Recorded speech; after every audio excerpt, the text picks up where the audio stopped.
Había una época en donde los sacrificios humanos eran la norma. Esta era la época del temible reinado de Moloch. Las raíces etimológicas del vocablo Moloch son inciertas y misteriosas. Algunos eruditos indican que quizá esta palabra se derive del radical MLK, que básicamente podría aludir a la acción de dominar o al sustantivo rey. Es de sumo interesante la propuesta de Eisfeld, para quien la palabra Moloch podría estar directamente vinculada a la noción púnica mulk, término técnico que designa la práctica ritual de los infanticidios o sacrificios infantiles, efectuados para diversas deidades. Según este autor, era usual entre los arcaicos pueblos semitas el sacrificar a los niños a sus divinidades. Existen varios registros bíblicos en torno a esta costumbre. Uno muy diciente es el que podemos hallar en el segundo libro de los Reyes,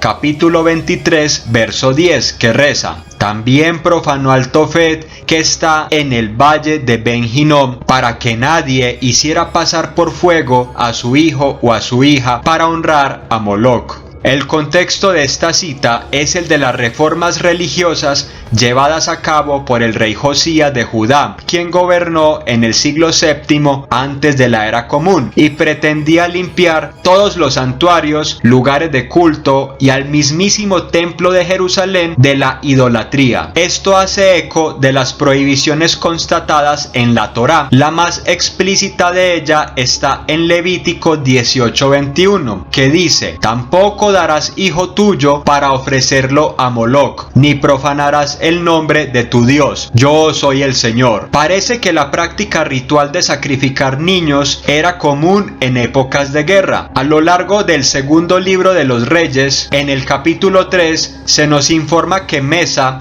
rey de Moab, ante la pérdida inminente de su poderío, tomó a su primogénito y lo sacrificó en las murallas. Ahora bien, según los testimonios antiguos, es plausible que el infanticidio entre los cananeos y pueblos adyacentes se presentase como algo más que circunstancial y espontáneo, pues fungía como una institución religiosa bien estructurada.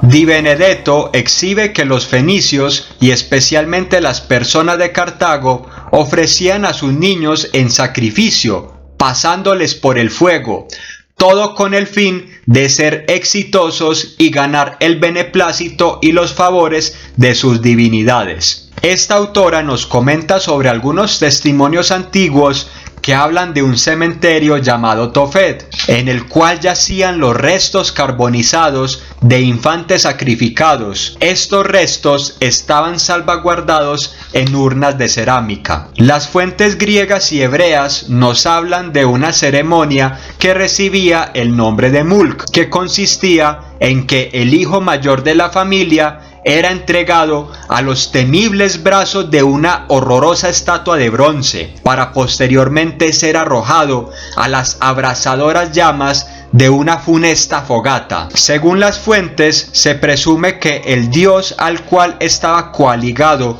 este macabro rito era uno llamado Cronos, un dios fenicio. Cleitarcos, autor griego del siglo III antes de nuestra era, nos indica: allí se encuentra en medio de ellos una estatua de bronce de Cronos, sus manos extendidas sobre un brasero de bronce cuyas llamas envuelven al niño. Cuando las llamas caen sobre el cuerpo, los miembros se contraen y la boca abierta parece casi que reír, hasta que el cuerpo contraído del niño se desliza en silencio en el brasero. Por eso es por lo que a la sonrisita se le conoce como risa sardónica, ya que se mueren de risa estos temibles ídolos. Diversos yacimientos arqueológicos posicionados en antiguas colonias púnicas a lo largo del norte de África, Cerdeña y Sicilia dejan a la vista precintos sacrificiales o tofets, todos ellos con una cantidad nada despreciable de huesos y restos carbonizados de niños y también restos de pequeños animales. La evidencia bíblica pareciera sugerir que Moloch no solo sería un término técnico que designa a la práctica de los sacrificios humanos, sino además el nombre sagrado de una divinidad concreta a quien estaba dedicada tal rito. En Levítico 22 se lee: dirás asimismo a los hijos de Israel: cualquier varón de los hijos de Israel o de los extranjeros que moran en Israel que ofreciese alguno de sus hijos a Moloch, de seguro morirá. El pueblo de la tierra lo apedreará. Los versos subsiguientes dejan entrever que Yahvé habría de ejecutar un castigo implacable en contra de los que asesinasen seres humanos en pos del ídolo de Moloch. Para la mentalidad del ancestral autor sagrado, había una vinculación indefectible entre la idolatría, las prácticas rituales que iban en detrimento de la condición humana y los ejercicios de espiritismo, magia y adivinación propuestos por los lugartenientes de estos abominables dioses extranjeros. Por eso en Levítico 26 se dice: en cuanto a la persona que vaya a los medium o a los espiritistas para prostituirse en pos de ellos, también pondré mi rostro contra esa persona y le cortaré de entre su pueblo.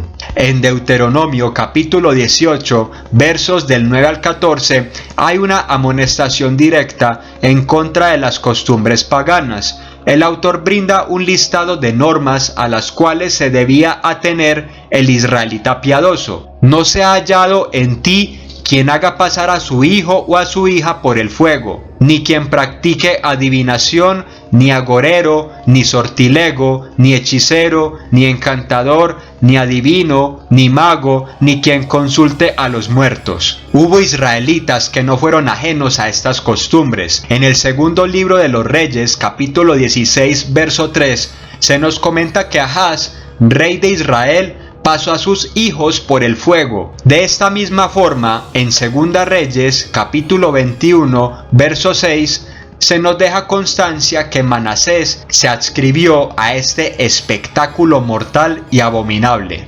Los profetas Jeremías y Ezequiel condenaron a sus contemporáneos de Jerusalén por entregarse sin dilación alguna a la impiedad, la idolatría y el infanticidio, y eso que ya estamos hablando del siglo VI antes de la era común.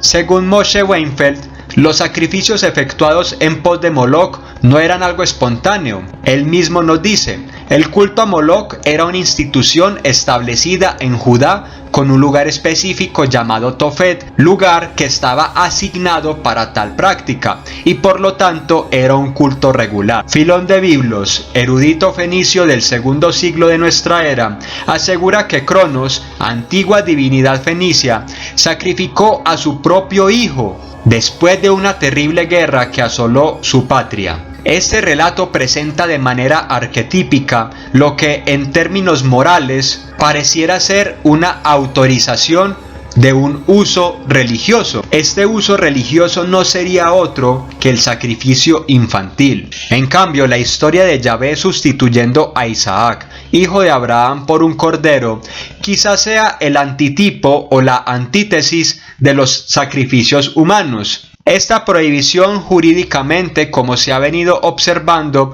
era estricta en el antiguo Israel, pero este relato de la época abrahámica, al fin y al cabo un relato mítico, servía para dar un testimonio ejemplarizante en favor de tal norma, en favor de tal restricción. Si te ha gustado el video, suscríbete. Nos veremos en una próxima ocasión.